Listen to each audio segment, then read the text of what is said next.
Let's go back to Steve, Gretchen, and Brian. All right, and you know, Allie, one thing a lot of people all across the country who have never been to the Villages like, they like the theme song. All right, let's all sing it. Let's sing the theme song. You know, from the commercial? Oh, they were... The Villages, Florida's friendliest hometown.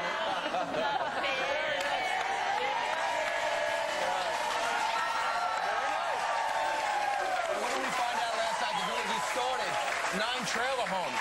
That's and right. now they're building about 30,000 homes a month, and they're sold before they're made. So I think they sell 7 a day or something like that. Speaking of Bill Clinton, he was back on the airwaves yesterday talking about his global initiatives, but also weighing in on the president's plan. I want you to listen to this.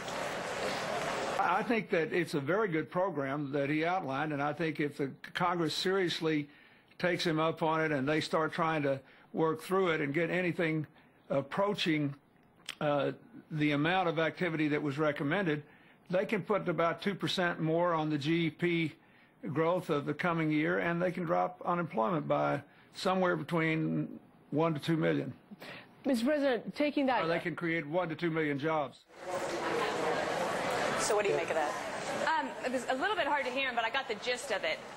Here's the thing. The Clinton Global Initiative is a big deal. Every year during this week of the UN General Assembly, he comes and he does a lot of great work from all over the world. And he was already planning to be on the Sunday shows. He doesn't want to necessarily be put in a position to have to defend President Obama and his jobs plan or the deficit plan, but that's the role he takes. And yeah, it's just like kind of luck of timing. You would expect him not to criticize it, but I also know if you think about 2 months ago, he had a plan of his own, 14 ways to save the economy from Bill Clinton, which did not necessarily jive with what President Obama has proposed. And he was very respectful of Congressman Ryan's plan, even though he didn't agree with it. He said, let's debate it, yeah. Unlike President Obama, who in April mocked him. Yeah. I got to ask you this.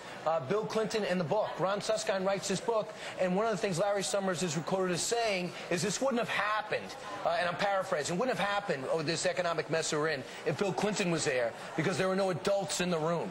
That stings, and that's what a lot of Democrats are thinking, I imagine. It might be something. It might be those inside thoughts that maybe you shouldn't voice. I am a little suspect of all things Ron Suskind when it comes to his books. I remember in July of 2008, we were at the G8 in Japan when I was working for President Bush, and one of Suskind's books came out. And a lot of the senior administration officials said, well, wait, that's taken out of context. That's not exactly what I said. And it's a little bit overdone. Right. But do I think that a lot of people think that this probably wouldn't have happened under a Bill Clinton or a Hillary Clinton? Easy to say, hard to prove. Sure.